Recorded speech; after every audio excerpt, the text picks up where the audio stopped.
ஆதாம் வாழ்க்கையில ஒரு கரை வந்துச்சு. கரை வந்ததும் ஆதாமை தேடி ஆண்டவர் மறுபடியும் வர ஆதாமுக்கு நிக்க முடியாம போயிட்டான். ஐயோ, நான் எப்படி நிப்பேன்? நான் இப்படி இல்ல இருக்கிறேன், நான் நிர்வாணியா இருக்கிறேனே. இப்படிப்பட்ட எண்ணங்கள் நம்மை பல நேரத்தில் என்ன செய்யும் அப்படின்னா, நம்மை தூரமாய் கொண்டு போகும். இன்னைக்கு கர்த்தர் சொல்ல விரும்புகிற வார்த்தை இதுதான். நீ எந்த நிலையில இருக்கிறியோ வந்து நில்லுங்கிறார்.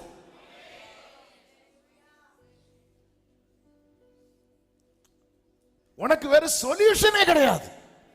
இளைய குமாரன் தேசத்தின் குடிகளிடத்தில் போய் ஒட்டி கொள்ளுகிறான், அங்கே போறான், இங்க போறான்.